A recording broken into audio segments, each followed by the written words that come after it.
Isinagawa nitong Marso 22 ng City Government of Cabanatuan sa pamamagitan ng Cabanatuan City Enro. Katuwang ang Barangay Pagas ang isang komprehensibong clean-up drive sa kabaan ng Pampanga River bilang bahagi ng kalinisan sa Bagong Pilipinas Program 2025. Layunin ng aktibidad na mapanatili ang kalinisan ng kapaligiran at mapalakas ang kamalayan ng komunidad sa wastong pangangalaga ng kalikasan. Umabot sa humigit kumulang 5,000 metro kwadrado ang nilinis na bahagi sa nasabing lugar.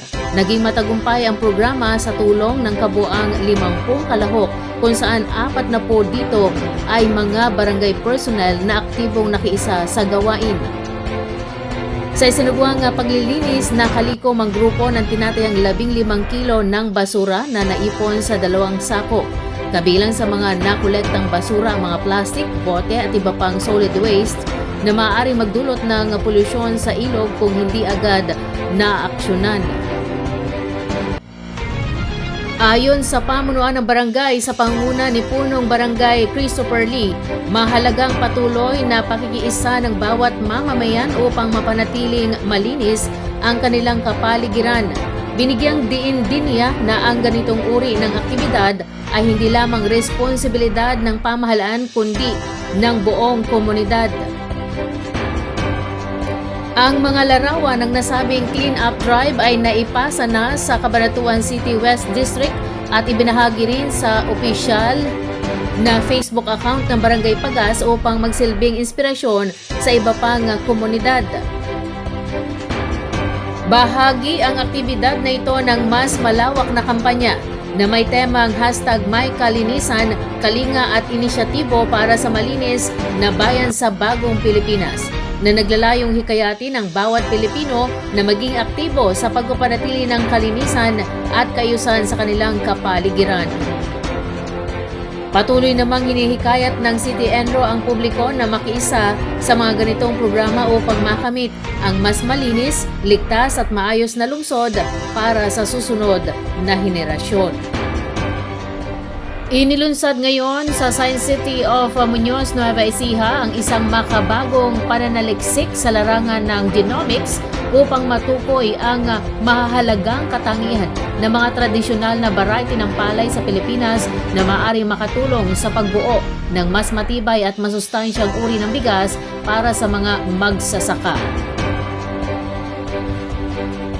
Ang proyektong tinatawag na 1001 Philippine Rice Genome 1K1RG program ay pinangungunahan ng Philippine Rice Research Institute o PhilRice, katuwang ang University of the Philippines Los Baños o UPLB.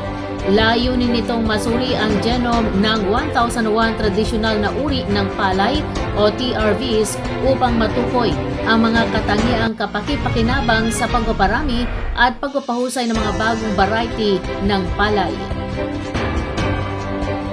Ayon kay project lead na si Loida Perez ng PhilRice, kasalukuyang isinasagawa ang pagsusuri sa kakayahan ng ilang variety na makatiis sa herbicide.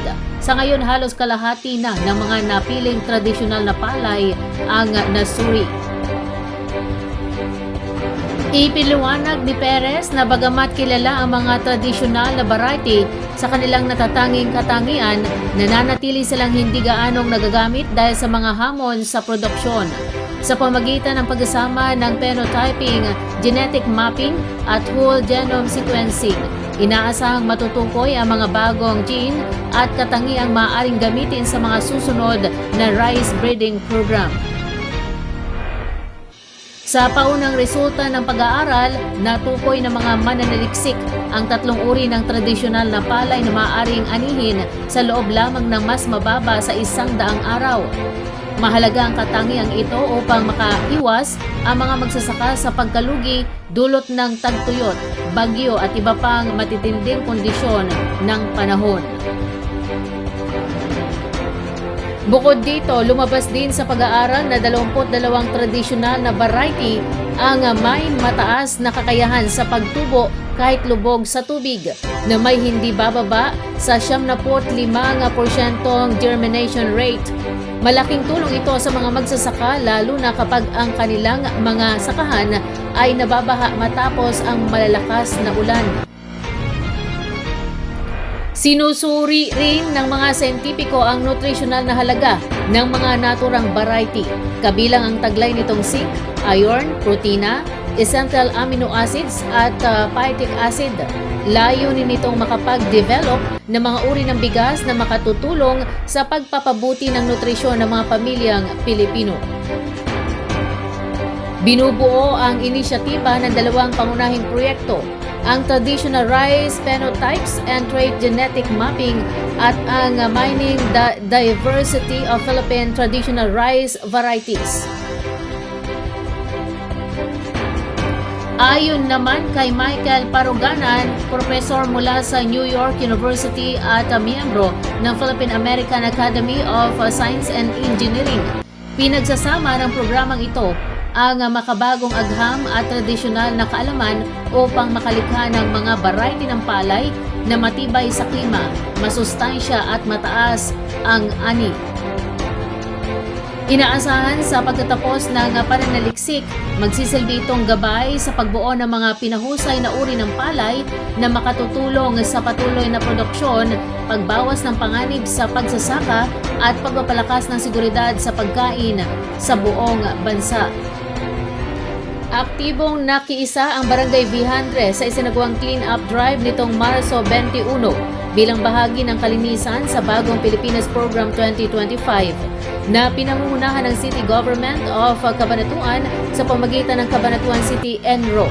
Layunin ng programang ito na mapanatili ang kalinisan at kaayusan ng kapaligiran sa bawat barangay at mahikayat ang mamamayan na maging responsable sa pamamahala ng basura. Isinagawa ang paglilinis sa iba't ibang bahagi ng barangay kabilang ang Purok 1, Purok 2, Materials Recovery Facility o MRF, Purok 3 at ang basketball court. Umabot sa kabuang 600 metro kwadrado ang nalinis na lugar sa naturang aktibidad. May kabuang 23 kalahok ang nakiisa sa clean-up drive kung saan 20 ay mula sa hanay ng barangay personnel at 3 naman ay mga voluntaryo. Sa kanilang sama-samang pagsisikap, nakalikom sila ng humigit kumulang 25 kilo ng basura na inilagay sa 8 sako. Kabilang sa mga nakolektong basura ang mga plastic, papel at iba pang solid waste na maaari magdulot ng polusyon kung hindi maayos na maitapon. Ayon kay Punong Barangay Edna Ponce na siya ring kinatawan ng Liga ng mga Barangay, mahalagang ipagpatuloy ang ganitong mga inisyatiba upang mapanatiling malinis at maayos ang kapaligiran ng komunidad. Binigyang diin din niya ang kahalagahan ng pagtutulungan ng bawat residente sa pagpapanatili ng kalinisan sa kanilang lugar. Ang mga larawan ng aktibidad ay naipasa na sa Cabanatuan City West District at ibinahagi rin sa opisyal na Facebook page ng Barangay V100 upang magsilbing inspirasyon sa iba pang komunidad. Ang nasabing clean-up drive ay bahagi ng kampanyang #MyKalinisan, kalinga at inisyatibo para sa malinis na bayan sa Bagong Pilipinas, na naglalayong palakasin ang disiplina at malasakit ng bawat mamamayan sa kalinisan ng kanilang kapaligiran. Patuloy namang hinihikayat ng lokal na pamahalaan ang lahat na makiisa sa mga ganitong programa upang makamit ang isang mas malinis, ligtas at maunlad na kabanatuan.